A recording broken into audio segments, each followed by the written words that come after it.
नमस्कार दोस्तों, स्वागत है आपका हमारे चैनल विजन यूपीपीएससी पर।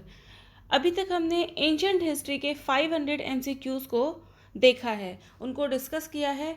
आशा है आप लोग उनको अच्छे से तैयार कर चुके होंगे। और आज से हम मेडिवल हिस्ट्री स्टार्ट करेंगे, मध्यकालीन भारत। ठीक है। एक उससे पहले एक सूचना है, यदि आप यूपीपीसीएस प्री 2020, आरओ प्री 2016 और बीईओ प्री 2019 की टेस्ट एग्ज़ाम में सम्मिलित होने जा रहे हैं तो आप हमारी ऑनलाइन टेस्ट सीरीज़ ज्वाइन कर सकते हैं। ठीक है। और जिसकी सभी जानकारी आपको नीचे दिए गए व्हाट्सएप नंबर पे इस पे मिल जाएगी। इसका लिंक नीचे डिस्क्रिप्शन में दिया हुआ है और आप acharya.com को भी विज़िट कर सकते हैं। उसके साथ ही आप हमारा Telegram group vision UPPSC join कर सकते हैं। इसका लिंक भी नीचे डिस्क्रिप्शन बॉक्स में दिया गया है। इस लिंक पे आपको काफ़ी सारा स्टडी मटेरियल मिल जाएगा। ठीक। और क्विज़ भी होती है, आप क्विज़ भी कर सकते हैं डेली। तो स्टार्ट करते हैं आज का सेशन। आज हम क्या डिस्कस करेंगे? हम मेडिवल हिस्ट्री, मध्यकालीन भारत को डिस्कस करेंगे। मध्यकालीन भारत में ये जो पृथ्वीराज चौहान, उसके बाद तो दिल्ली सल्तनत, मुगल काल और विजयनगर साम्राज्य, और इसी दौरान जो आया है भक्ति और सूफी आंदोलन, इसको पूरा डिस्कस करेंगे। तो अगेन जो जैसा हमने एंशियंट हिस्ट्री में किया था वही आज हम फिर से करेंगे। इस तरीके से एक टेबल बनाएंगे, इसमें यहाँ पे डालेंगे क्वेश्चन नंबर, योर आंसर जो आपने टिक किया है, उसके बाद करेक्ट आंसर। ठीक है। और यहाँ पे मार्क्स, और नीचे हो जाएगा हमारा टोटल 50 क्वेश्चन हमें करने हैं। ठीक है। तो यहाँ पे ए बी सी जो भी है आपका आंसर, और यहाँ पे सही और गलत करके जो भी है, और 1+1 और -1, इस तरीके से आप लिखते रहिए कितने क्वेश्चन आपके सही है कितने गलत है, और लास्ट में टोटल कर दीजिए। 39 सही आउट ऑफ 50 या 40 जो भी आपके होते हैं। इस तरीके से आप पूरी टेबल ऊपर ज़रूर डाल दीजिए कौन से टॉपिक की है। जिस टॉपिक में आप कमज़ोर हैं उसको दोबारा करिए। ठीक है। तो इससे आपका सेल्फ इवेल्युएशन भी होता रहेगा। स्टार्ट करते हैं। आज का फर्स्ट क्वेश्चन है, महमूद गजनवी किस वंश का शासक था? महमूद गजनवी। ठीक है। तो महमूद गजनवी जो है सी, अफरासियाब वंश का शासक था। उसने खुद ये दावा किया था कि वह ईरान के पौराणिक राजा जो अफरासियाब का वंशज है, और उसने यह दावा तब किया जब फारसी भाषा और संस्कृति गजनवी साम्राज्य की भाषा और संस्कृति बन गई थी। तो उसने खुद ये बात बताई थी। आंसर हो जाएगा हमारा सी। क्वेश्चन नंबर 2, महमूद गजनी ने भारत पर 17 बार आक्रमण किया। कारण क्या है? वह भारत में स्थायी मुस्लिम शासन स्थापित करना चाहता था। महमूद गजनी के बारे में आप लोगों को पता होगा, इसने 17 बार आक्रमण किए हैं और बहुत ज़्यादा यहाँ से धन संपदा लूट के ले गया। इसका जो 16वां आक्रमण था वो सोमनाथ में था। ठीक है। और कहा जाता है उसने वहाँ से 6 लाख टन के अराउंड सोना इसने लिया है, बहुत बड़ी मात्रा में। और जो सोमनाथ की मूर्ति थी उसको भी तोड़कर ले गया था, और उस मूर्ति के जो टुकड़े हैं किसी मस्जिद की स्टेयर्स में, सीढ़ियों में लगवा दिए थे। तो बहुत ही क्रूर और लूटपाट करने वाला था इसने। तो फर्स्ट स्टेटमेंट तो यहाँ ठीक है, लेकिन सेकंड क्या है? स्थायी मुस्लिम शासन की स्थापना करना नहीं था, बल्कि उसका उद्देश्य क्या था? लूटपाट करना। तो ये गलत हो जाएगा। आंसर हो जाएगा हमारा यहाँ पे सी सही हो जाएगा। ए सत्य है परंतु आर असत्य है। ठीक है। यहाँ पे आप देख सकते हैं। नेक्स्ट क्वेश्चन नंबर 3, गजनी राजवंश की स्थापना किसने की थी? गजनी राजवंश की स्थापना की थी अल्पतगीन ने। और इसका एक नाम यामिनी वंश भी था। और गजनी क्यों कहते थे? गजनी जो थी इनकी क्या थी? राजधानी थी। ठीक।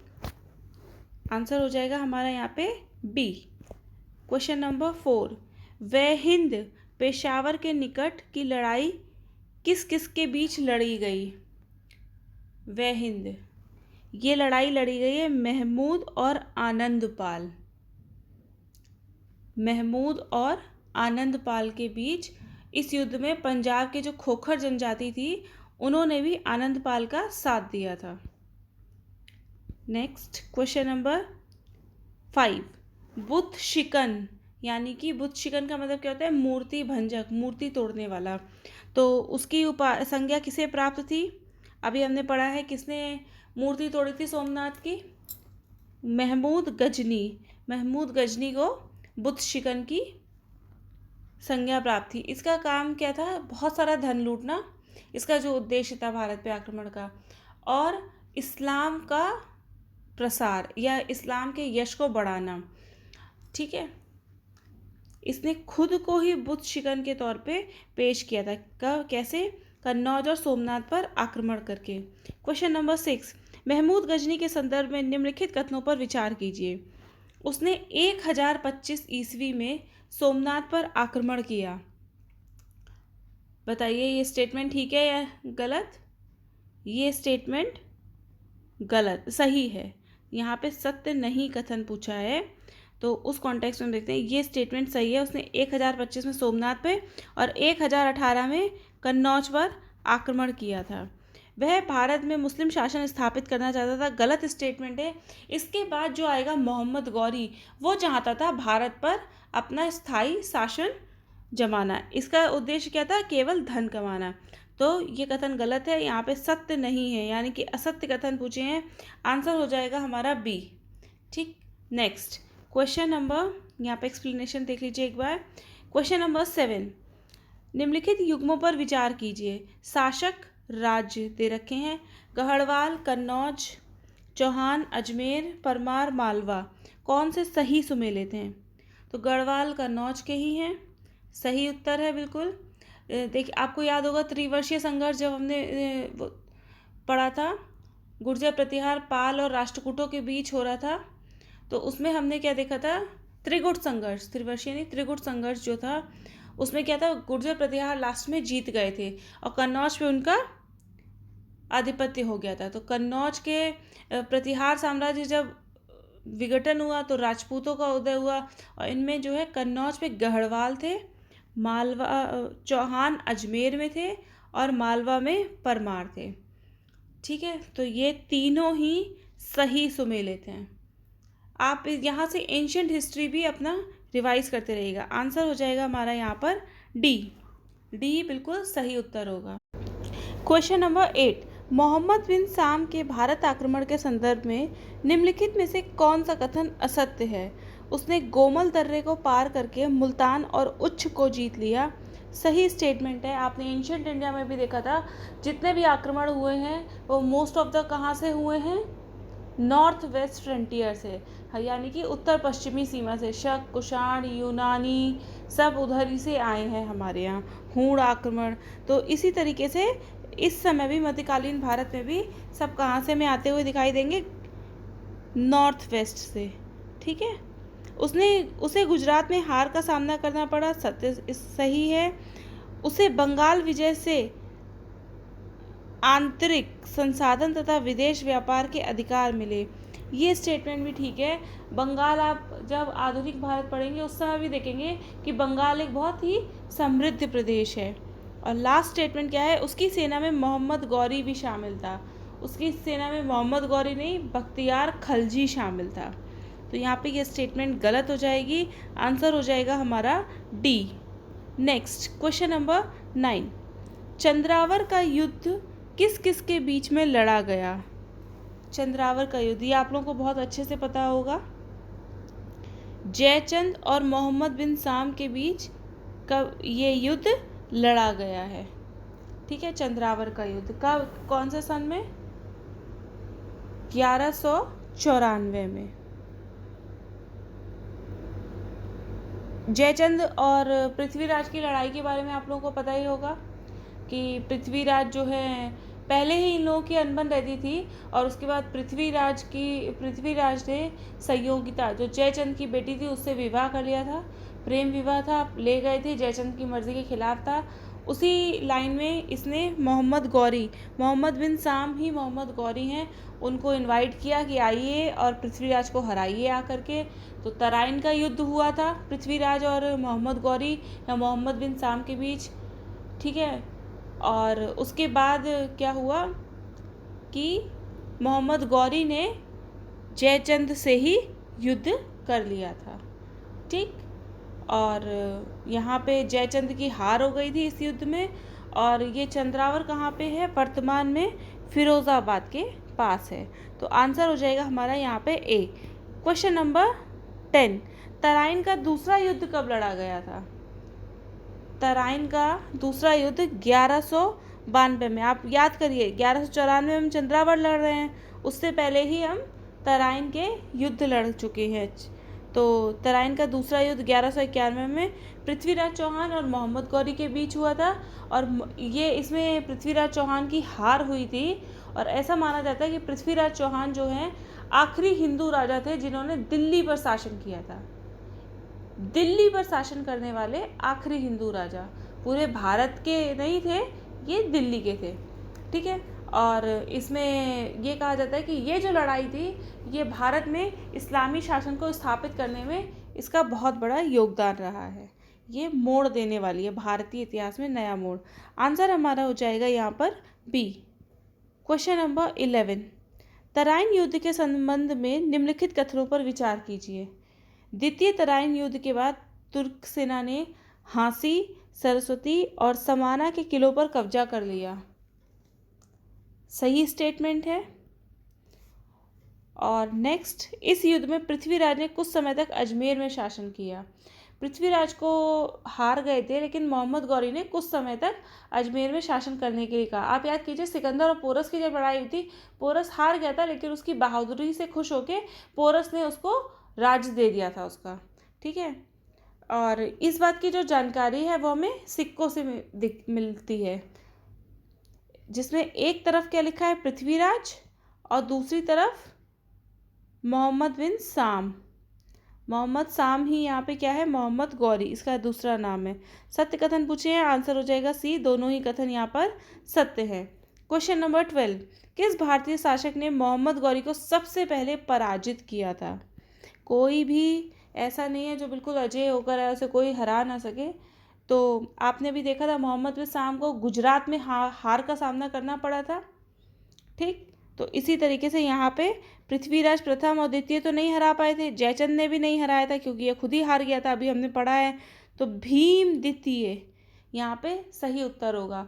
ये गुजरात के राजा थे। भीम द्वितीय ने आबू पर्वत के निकट गौरी से मुकाबला किया और उसे हरा दिया था। ये उसकी पहली पराजय थी, याद रखिएगा। अगर स्टेटमेंट आ जाए कहीं पे कि मोहम्मद गौरी को कोई भी पराजय का सामना नहीं करना पड़ा था भारत में, तो ये गलत स्टेटमेंट हो जाएगा। नेक्स्ट, मोहम्मद गौरी ने भारत पर अंतिम आक्रमण किस जाति के विरुद्ध किया था? उसने अंतिम आक्रमण खोखर जनजाति, ये कहाँ की है? पंजाब की, पश्चिमी पंजाब की। देखिए, आप इसको इस तरीके से भी इसको सॉल्व कर सकते थे। थारू और जौनसारी, ये आपको उत्तर प्रदेश और मध्य प्रदेश के और उत्तराखंड के साइड दिखाई देती हैं। यहाँ तक मोहम्मद गौरी के कहीं भी नामो निशान नहीं दिखाई देते हैं कि उसने यहाँ तक आके आक्रमण किया था। तो ये दोनों अपने आप गलत हो जाते हैं, इनमें से कोई नहीं हो जाता। और खोखर जनजाति वो पंजाब की है। जब गौरी जो है आ रहा था इंडिया में, तो खोखर जनजाति के लोगों ने विद्रोह करके लाहौर और गजनी के बीच संचार मार्ग बंद कर दिए थे। तो वो वापस आया और खोखर जनजाति को सबक सिखाने के लिए वो आया था 1206 में। आखिरी आक्रमण उसने 1206 में किया था और खोखरों की इसमें हार भी हो गई थी, ठीक। बी आंसर सही है। क्वेश्चन नंबर 14, 12वीं सदी के अंत में मध्य एशिया का वह कौन सा शासक था जिसने भारत में केंद्रीय मुस्लिम राजनीतिक व्यवस्था स्थापित की जो बाद तक कायम रही? पता है हमें, मोहम्मद साम या मोहम्मद गौरी 12वीं सदी में था। और इसका अंतिम आक्रमण, इसका प्रथम आक्रमण हमें सब पता है। प्रथम आक्रमण कब है? 1175 में मुल्तान और गुजरात पर। और अंतिम कब है? 1206 में खोखरों के ऊपर, ठीक। और उसने जो कई इलाकों पर आक्रमण किया, वहाँ के शासकों को पराजित किया और भारत में केंद्रीय मुस्लिम राजनीतिक व्यवस्था को स्थापित किया था। ठीक। क्वेश्चन नंबर 15, अमीर उल उमरा की उपाधि किसे प्राप्त थी? अमीर उल उमरा की उपाधि किसे प्राप्त थी? तो इसका सही उत्तर है स्वतंत्र क्षेत्र स्थापित करने वाले सेनापति को अमीर उल उमरा की उपाधि थी। तो यहाँ पे आंसर हो जाएगा हमारा ए।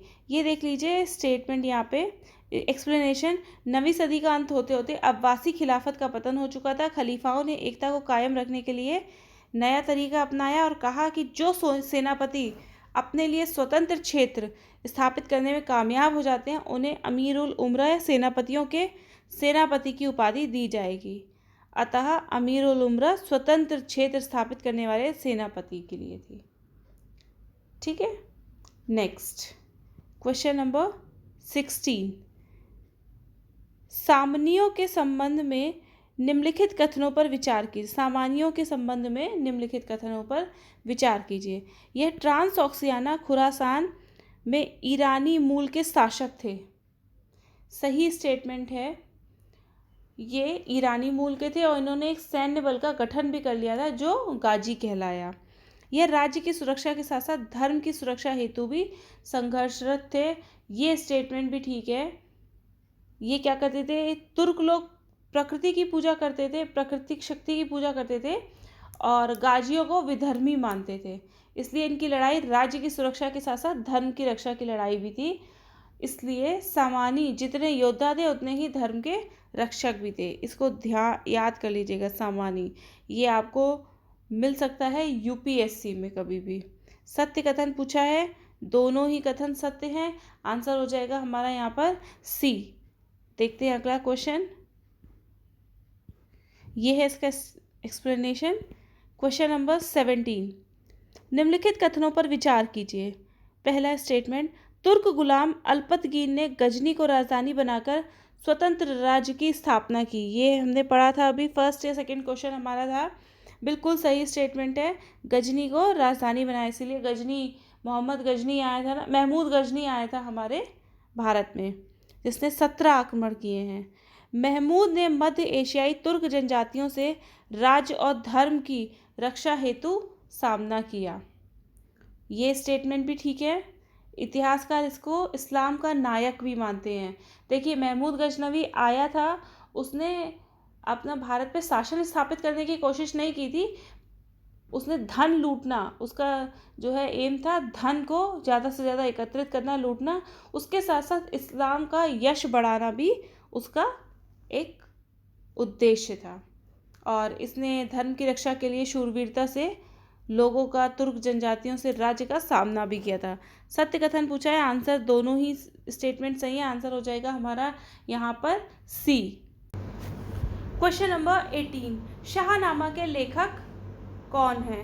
शाहनामा के लेखक हैं फिरदौसी। बहुत ही इम्पॉर्टेंट लेखक है, इनको याद कर लीजिएगा। और पूरे मेडिवल में आप उसको सेक्शन में डिवाइड कीजिए, दिल्ली सल्तनत और मुगल। इस तरीके से आप क्या करिए, एक लाइंस बना लीजिए और इसे सीरियल नंबर लिखिए। यहाँ पे राइटर का नाम, उसके बाद किसके शासनकाल में है, उसकी बुक का नाम, और उसके साथ साथ उसकी बुक का नाम लिखने के बाद कौन सी लैंग्वेज में उसकी बुक है। तो आप इस तरीके से यहाँ पे लिखिए फिरदौसी, ये किसके शासनकाल में है, उसकी बुक शाहनामा और फारसी भाषा में है। इस तरीके से आप लिखेंगे तो आपको ना जब आप बुक्स पढ़ रहे होंगे तो आपको आसानी मिलेगी, आपको याद करने में आसानी होगी। तो सी स्टेटमेंट यहाँ पे सी सही है। फिरदौसी की रचना शाहनामा ने की है, फारसी भाषा में ये लिखी गई है। और सामानी राज्य, जिसके बारे में अभी हमने जस्ट पढ़ा था, सामानियों के बारे में, ये धर्म की रक्षा भी करते थे। ठीक है। सामानी राज्य में फारसी भाषा और साहित्य को प्रोत्साहन मिला। ठीक। और ईरान पर अरबों की जीत के पूर्व के शासकों का चरित्र वर्णित है। ये दोहों में लिखी गई है। कबीर ने भी दोहे लिखे हैं, रैदास ने भी दोहे लिखे हैं, तो हम वहाँ से इसको कंपेयर भी कर सकते हैं कभी हमें ज़रूरत पड़ती है। क्वेश्चन नंबर 19, निम्नलिखित कथनों पर विचार कीजिए। 8वीं से 12वीं सदी का काल उत्तर भारत में मंदिर निर्माण का काल था। 8वीं से 12वीं सदी, याद करिए 8वीं से 12वीं सदी में कौन कौन दिखाई दे रहा है? तो ये क्या था? उत्तर भारत पे मंदिर निर्माण का काल था। सही स्टेटमेंट है। हमें बहुत सारे यहाँ पे मंदिर दिखाई देंगे। चोलों के मंदिर हैं और स्पेशली पूछा है इन्होंने उत्तर भारत में। तो उत्तर भारत में जो जो राजवंश हैं उन्होंने मंदिर बनवाए हैं। नेक्स्ट, इस समय मंदिर निर्माण हेतु नागर शैली प्रचलन में थी। उत्तर भारत में नागर शैली है, हमने पढ़ा था। विंध्य से लेके कृष्णा नदी तक बेसर शैली है और नीचे कृष्णा नदी से कन्याकुमारी तक कौन सी है? द्रविड़ शैली है। उत्तर भारत में कौन सी? नागर शैली प्रचलित है। सही स्टेटमेंट है। दोनों ही कथन सत्य हैं, सत्य कथन नहीं पूछा है, इसलिए आंसर हो जाएगा हमारा सी। नेक्स्ट क्वेश्चन नंबर 20, नागर शैली के संदर्भ में निम्नलिखित कथनों पर विचार कीजिए। गर्भगृह में देउल गुंबदनुमा छत इसकी विशेषता थी। सही स्टेटमेंट है। आपने अभी भी देखा होगा, ये जैसे मेन मंदिर है ये वाला, वैसे छोटे छोटे और मंदिर बहुत हैं, पर ये जो मंदिर है इसमें इस तरीके से गुंबदनुमा छत या कुछ इस तरीके से जाता है। आप जब मेन गर्भगृह में कभी खड़े होइए मंदिर के और ऊपर से करके देखिए तो वो काफ़ी ऊपर तक अंदर तक जाता है, गुंबदनुमा छत टाइप की होती है या शिखर होता है अंदर, ठीक है। और मुख्य कक्ष जो होता है गर्भगृह वाला वो मेनली वर्गाकार होता है, ठीक। नेक्स्ट, गर्भगृह के सामने मंडप बने होते हैं, ये भी स्टेटमेंट ठीक है। गर्भगृह के सामने मंडप बने रहते हैं। ये आपको कहाँ दिखाई देगा? खजुराहो के मंदिरों में, भुवनेश्वर में जो मंदिर है उन सब में ये आपको दिखाई देंगे। तो सत्य कथन पूछा है, आंसर दोनों ही कथन सत्य, आंसर हो जाएगा हमारा यहाँ पर सी। नेक्स्ट क्वेश्चन नंबर 21, 11वीं सदी में बने उत्तर भारत के मंदिरों के संदर्भ में निम्नलिखित कथनों पर विचार कीजिए। उत्तर भारत के मंदिर, ये हम प्राचीन से मध्य की ओर आए हैं। टिपिकल दिल्ली सल्तनत नहीं आया है, कुतुबुद्दीन ऐबक से दिल्ली सल्तनत माना जाएगा टिपिकल जो है। अभी तक हम क्या है, किस किस तरीके से आया, किसने किसको हराया, ये सब डिस्कस कर रहे हैं। तो देख लेते हैं। यह सामाजिक और सांस्कृतिक जीवन के केंद्र थे। बिल्कुल ठीक है। इन मंदिरों में जो अलंकरण और ये सब दिखाया गया है वो सामाजिक और सांस्कृतिक जीवन के बारे में बताया है। और आपने देवदासी प्रथा सुनी होगी, फिर जो उड़ीसा के मंदिरों में जो गोती प्रथा वाली है कि डांस करते हैं, गोती पुआ जिसको बोलते हैं, ये सब देखेंगे। संस्कृति के केंद्र बन गए थे उस समय मंदिर। तो स्टेटमेंट ठीक है। यह मंदिर कई गांवों पर शासन करते थे और व्यावसायिक गतियों में भी भाग लेते थे। ये स्टेटमेंट भी ठीक है। इस समय के मंदिर जो हैं बहुत संपत्ति उन्होंने अर्जित कर रखी थी। सोमनाथ इसका उदाहरण है। आप देखिए 8 से 12वीं सदी तक मंदिर जो हैं बहुत ज़्यादा बने और बहुत ज़्यादा इन पे संपत्ति थी। इसी को कहीं ना कहीं देख के क्या हुआ, मोहम्मद गौरी, मोहम्मद गजनी भारत आए और उन्होंने मंदिरों पे आक्रमण किए और वहाँ से धन संपदा को लूटा था। सत्य कथन पूछा है, दोनों ही कथन सत्य हैं, तो आंसर हो जाएगा हमारा यहाँ पर सी। क्वेश्चन नंबर 22, माउंट आबू पर स्थित जैन मंदिर को किसने बनवाया था? जैन मंदिर को भीमदेव, चालुक्य राजा भीमदेव प्रथम का मंत्री वस्तुपाल एक श्रेष्ठ लेखक था, उसने अनेक विद्वानों को आश्रय दिया था। उसी ने माउंट आबू में दिलवाड़ा के जैन मंदिर बनवाए थे। राजा ने नहीं बनवाए थे, राजा के मंत्री ने बनवाए थे। और भीमदेव द्वितीय ने क्या किया था? मोहम्मद गौरी को परास्त किया था। तो आंसर यहाँ पे हमारा हो जाएगा सी। चालुक्य राजा भीमदेव के मंत्री वास्तुपाल ने बनवाया था। क्वेश्चन नंबर 23, अजमेर के संदर्भ में निम्नलिखित में से कौन से कथन सत्य हैं? 12वीं सदी में चौहान राजाओं की राजधानी थी। बिल्कुल ठीक है। पृथ्वीराज चौहान ने कुछ दिन मोहम्मद गौरी से हारने के बावजूद भी अजमेर पर शासन किया था। मुगलों के शासन में सूबा या प्रांत मुख्यालय बना था। सही स्टेटमेंट है ये। और सूफी संत ख्वाजा मोइनुद्दीन चिश्ती 12वीं सदी में यहीं आकर बस गए थे। ये स्टेटमेंट भी ठीक है। आज भी अजमेर जो है वहाँ पे काफ़ी लोग, अजमेर में जो दरगाह है वहाँ पे जाते हैं और वो इंडिया के पिलग्रिमेज में भी आती है। उसके साथ साथ जो सरकार ने हेरिटेज योजना निकाली थी उसमें भी इसका नाम आपको मिलेगा। तो आंसर हो जाएगा हमारा डी। तीनों ही कथन यहाँ पर सत्य हैं। क्वेश्चन 24, भारत में गुलाम वंश का संस्थापक कौन था? कौन है आपको पता है? कुतुबुद्दीन ऐबक। 1206 में मोहम्मद गौरी की जो मृत्यु हो गई, उनका जो सबसे विश्वस्त गुलाम जो था उन्होंने उसको भारत में छोड़ दिया था और शासन करने के लिए उसे कहा था। तो ऐबक एक तुर्क गुलाम था, इसने भारत में गुलाम वंश की परंपरा शुरू की। ठीक है, बहुत इजी क्वेश्चन था ये। क्वेश्चन नंबर 25, कुतुबुद्दीन ऐबक के संबंध में निम्नलिखित कथनों पर विचार कीजिए।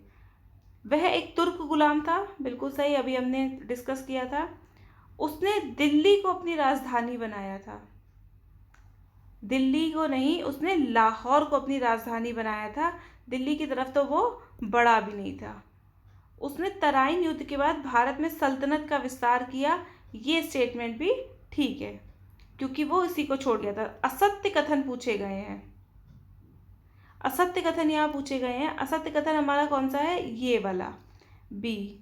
तो यहाँ पे आंसर हो जाएगा B. Next question number 26, Qutbuddin Aibak की मृत्यु किस कारण हुई थी? कुतुबुद्दीन ऐबक जब चौगान, या चौगान मतलब पोलो जब खेल रहा था तो वो घोड़े से गिर गया था।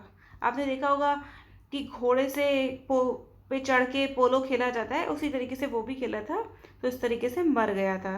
तो यहाँ पे डी स्टेटमेंट सही है। चौगान, पोलो खेलते समय घोड़े से गिर जाने के कारण उसकी मृत्यु हो गई थी।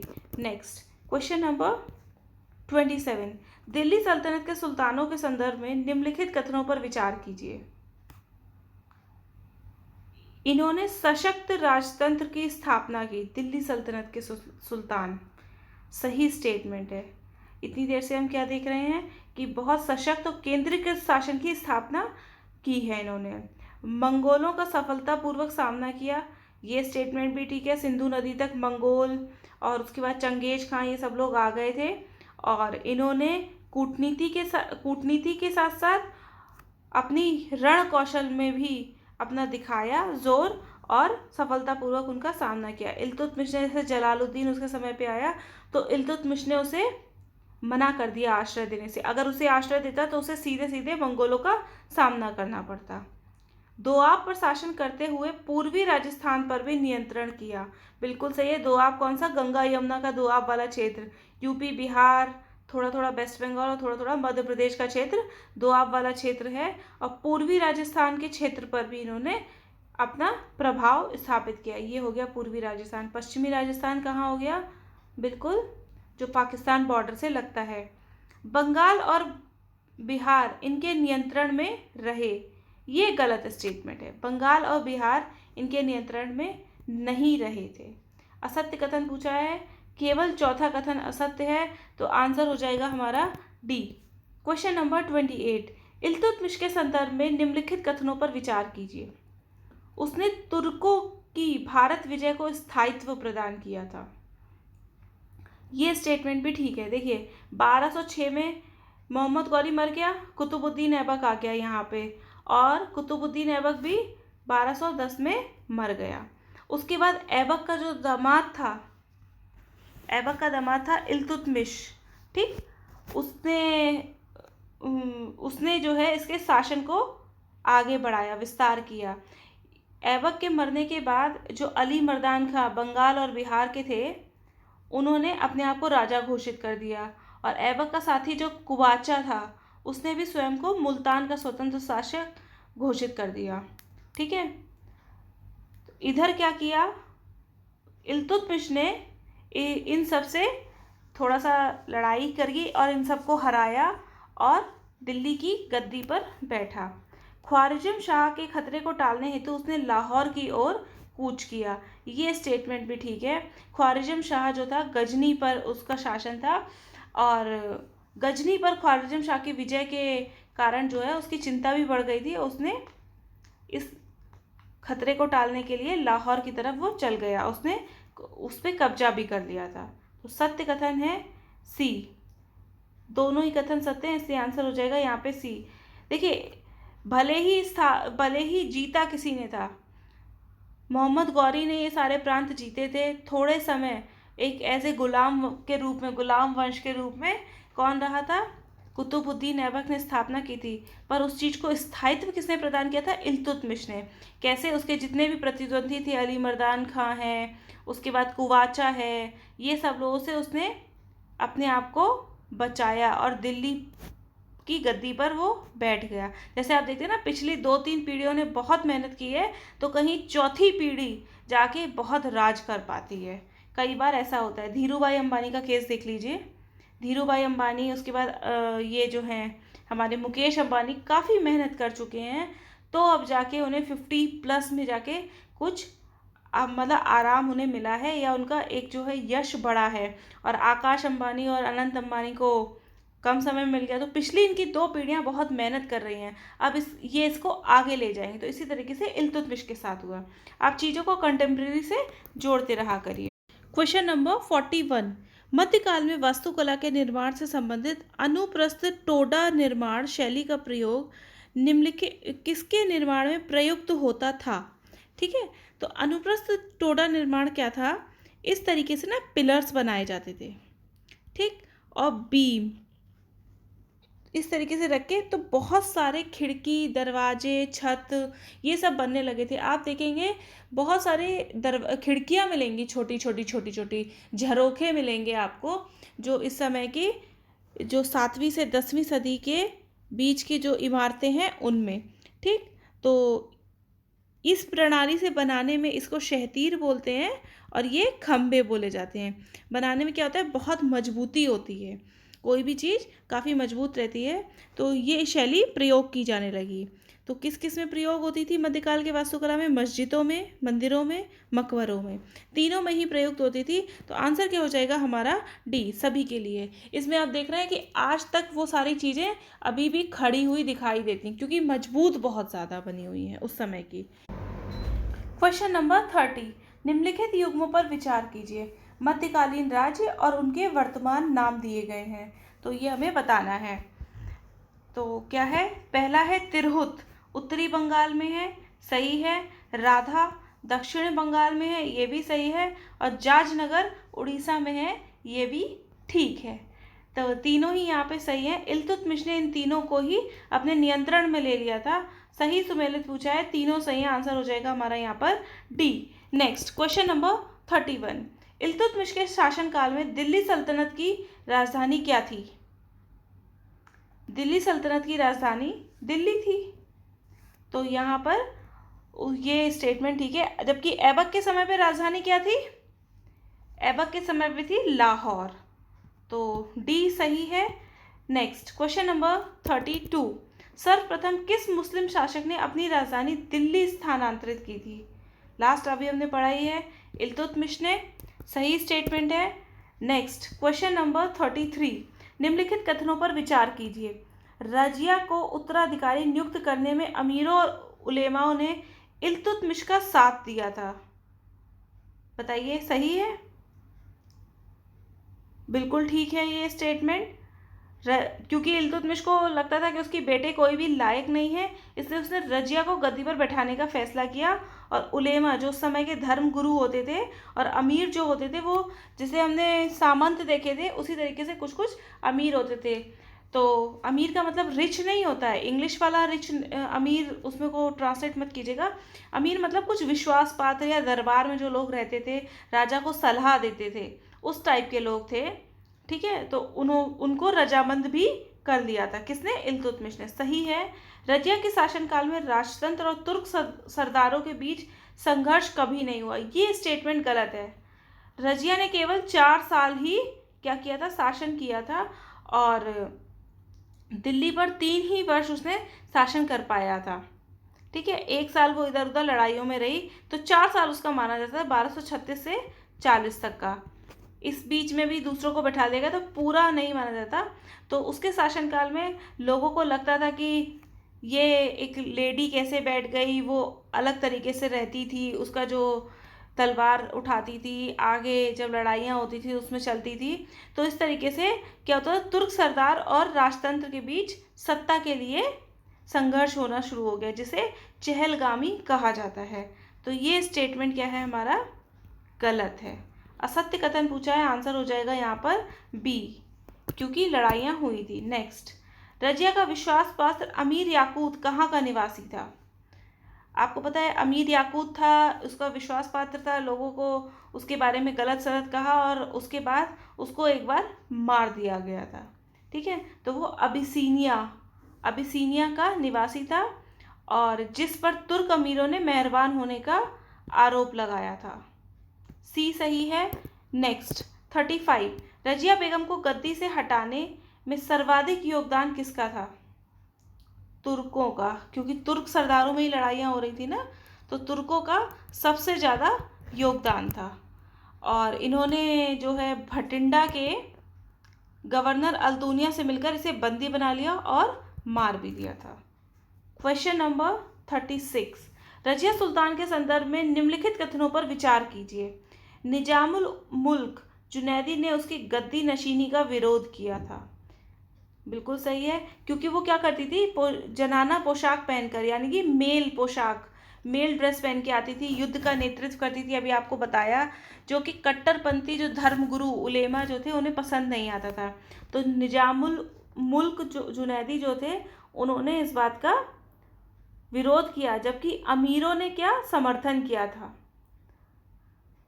उसने रणथंभौर पर पहला आक्रमण किया, ये स्टेटमेंट भी सत्य है। रजिया ने राजपूतों पे काबू करने के लिए, राजपूत उस समय भी थे, बिल्कुल ख़त्म नहीं हुए थे, तो रणथंभौर पर आक्रमण किया था। अलाउद्दीन के टाइम पे भी राजपूत हमें दिखाई देते हैं, अभी पद्मावत मूवी में सबने देखा ही होगा। तो ऐसा नहीं है कि राजपूत थोड़े से डिमिनिश्ड हो गए थे, दिल्ली सल्तनत ज़्यादा बड़ा दिखने लगा था, लेकिन थे, ख़त्म बिल्कुल नहीं हुए थे। उसे तबर हिंद में बंदी बनाया गया। रजिया जब लाहौर और सरहिंद विजय से लौट रही थी, तभी उसके खेमे में जो है विद्रोह हो गया और तबर हिंद में उसे बंदी बना लिया गया। सत्य कथन पूछे हैं, तीनों कथन सत्य हैं, आंसर हो जाएगा हमारा यहाँ पे डी। क्वेश्चन नंबर 37, दिल्ली सल्तनत के शासकों के वंश को बढ़ते हुए कालखंडों में व्यवस्थित करें। तो सबसे पहले तुर्की शासक हैं 1206 से 90 तक। कौन कौन है तुर्की शासक में? हम लोगों ने किसे किसे देखा है? ऐबक है, उसके बाद कुतुबुद्दीन ऐबक, इल्तुतमिश, रजिया, बलबन, ये सारे हमें बहुत सारे शासक देखने को मिलते हैं। उसके बाद खिलजी वंश है। खिलजी वंश कब से कब से है? 1290 से 1320 तक। अगर पूछा जाए सबसे कम दिल्ली सल्तनत के शासनकाल में किन शासकों का वंश रहा है, तो है वो खिलजी वंश का, मात्र 30 साल। उसके बाद कौन है? तुगलक वंश, 1320 से 1414 तक, और सबसे लंबा इनका रहा है तुगलक का। और सैयद वंश है 1414 से 1451 तक। तो यहाँ पे 1 2 3 4 सी सही हो जाएगा। Next question number 38, Qutub Minar का निर्माण किन दो शासकों के द्वारा करवाया गया? कुतुब मीनार एक दिल्ली में स्थित मॉन्यूमेंट है, हिस्टोरिकल मॉन्यूमेंट। इसको स्टार्ट किया था कुतुबुद्दीन ऐबक ने, और उसके बाद इल्तुतमिश ने इसको आगे बढ़वाया था। इसका जो 5 मंजिला इमारत है, जिसका प्रसिद्ध सूफी ख्वाजा कुतुबुद्दीन बख्तियार काकी के नाम पर इसका नाम पड़ा है, कुतुब मीनार। इस इमारत की पहली मंजिल कुतुबुद्दीन ऐबक ने तथा शेष जो है इल्तुतमिश ने बनवाई है। 5 मंजिला इमारत है। Next question number 39, Qutub Minar में स्थित छज्जे के नीचे स्थित अभिलेख किस भाषा में है? संस्कृत तो नहीं होंगे, अरबी, फारसी, तुर्की हो सकते हैं। ठीक है, तो फारसी भी नहीं है, अरबी भाषा में लिखे हुए हैं। सी स्टेटमेंट तो हम पहले ही हटा सकते हैं क्योंकि हमें पता है संस्कृत के अभिलेख नहीं होंगे क्योंकि इस्लाम का शासन दिखाई दे रहा है। Question number 40। इल्तुतमिश ने दिल्ली ए कुहना वर्तमान दिल्ली के एकदम निकट एक विशाल तालाब का निर्माण करके व्यापक सम्मान प्राप्त किया। इस विशाल जलाशय को हौज ए सुल्तानी अथवा राजा का तालाब कहा जाता है। किस शासक ने ऐसा किया था? सॉरी, इल्तुतमिश ने यहाँ पे किस शासक बोलना था, तो किस शासक ने ऐसा किया था? इल्तुतमिश ने उस तालाब की स्थापना कराई थी। ठीक है, और इसे हौज ए सुल्तानी या राजा का तालाब कहते हैं और वर्तमान में क्या है इसका नाम? हौज खास। Question number next question number 42। नीचे दिए गए कथन एवं कारणों का ध्यान से विश्लेषण कीजिए। कथन क्या है? 12वीं सदी के आसपास विशाल ढांचों, मंदिर, मस्जिद, भवन का निर्माण सरलता व तेजी से होने लगा। ये बात बिल्कुल ठीक है, 12वीं सदी के आसपास। और 12वीं सदी में निर्माण कार्य में चूना पत्थर सीमेंट का प्रयोग बढ़ गया। यह उच्च श्रेणी की सीमेंट होती थी जिसमें पत्थर के टुकड़े मिलने से कंक्रीट बनती थी। ये स्टेटमेंट भी सही है। ये सब आपके आर्ट एंड कल्चर में भी काम आएगा, तो दोनों ही सही हैं। तो कथन और कारण दोनों सही हैं और कथन और कारण जो है कि कारण कथन की सही व्याख्या भी करता है। Next question number 43। सुल्तान गियासुद्दीन की पदवी किसने धारण की थी? बताइए। सुल्तान गियासुद्दीन की पदवी इवाज ने धारण की थी। इल्तुतमिश जब पश्चिमी इलाकों की तरफ, जब उसे लगा कि लाहौर पे अपना आधिपत्य जमाना चाहिए, जब वो उधर चला गया तो इधर का जो बंगाल बिहार, पहले उसने अली मर्दान खां को हराया था और फिर उसको वहाँ पे अपना आधिपत्य किया था। बंगाल और बिहार में एक जो है इवाज ने सुल्तान गियासुद्दीन की पदवी धारण कर ली और अपना आज़ादी का ऐलान कर लिया। बंगाल बिहार जो है हमेशा से बहुत रेवोल्यूशनरी टाइप का रहा है, वहाँ रेवेलियन बहुत ज़्यादा होते रहे हैं। आंसर यहाँ पे हो जाएगा सी। नेक्स्ट, चहलगानी या चालीसा कौन थे? ये तुर्क सरदार हुआ करते थे। ठीक है, सी सही होगा। और इल्तुतमिश इनसे बहुत ही आदर से पेश आता था और इल्तुतमिश की मृत्यु के बाद वो चाहते क्या थे कि किसी को अपनी कठपुतली बना के गद्दी पर बिठा दिया जाए, पर रजिया को बिठाया था इल्तुतमिश ने, इसलिए इन्होंने विद्रोह भी कर दिया था। तुर्क सरदार और रजिया से सत्ता हथियाने के लिए इनके बीच संघर्ष भी हुआ था। Question number 45। दिल्ली सल्तनत के किस सुल्तान को उलुग खां के नाम से जाना जाता है? उलुग खां, ये है बलबन को उलुग खां के नाम से जाना जाता है और 1265 में दिल्ली की सल्तनत की गद्दी पर इसने अधिकार कर लिया और बलबन के नाम से प्रसिद्ध हुआ। इसी ने सजदा और पैबोस की जो प्रथा थी वो भी चलाई थी। Question number 46। बलबन के संदर्भ में निम्नलिखित कथनों पर विचार कीजिए। यह ईरानी अफरासियाब का वंशज था। सही स्टेटमेंट है। इसका क्या मानना था कि जो अगर हम बताएंगे कि हम बहुत किसी महान के वंशज हैं तो लोग हमें ज़्यादा सम्मान देंगे, ऊंची निगाहों से देखेंगे। इसके कारण उसे हमेशा अपनी शक्ति और प्रतिष्ठा में वृद्धि करने के लिए प्रयत्न करता रहता था वो।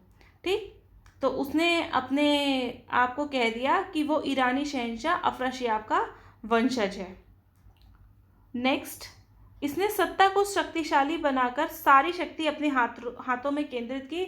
ये भी ठीक है, ये केंद्रीकरण को ज़्यादा बल देता था।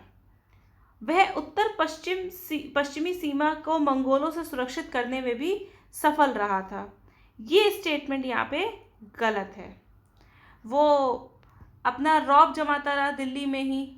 ठीक है, वो चाहता तो था कि मंगोलों से सुरक्षित हो जाए पर सुरक्षित नहीं कर पाया। मंगोल जो है बर्बर जनजाति टाइप के थे, तो उनके जो लड़ने की जो टैक्टिक्स भी थी वो कोई फिक्स रूल पे नहीं थी। बस बर्बर जनजाति है, अनसिविलाइज है, तो उनको लड़ना है और बहुत ज़्यादा क्रूर टाइप के लोग थे। तो यहाँ पे असत्य कथन सही नहीं है पूछा गया है, तो केवल डी जो है सही नहीं है, यानी कि आंसर हो जाएगा डी, थर्ड स्टेटमेंट गलत है।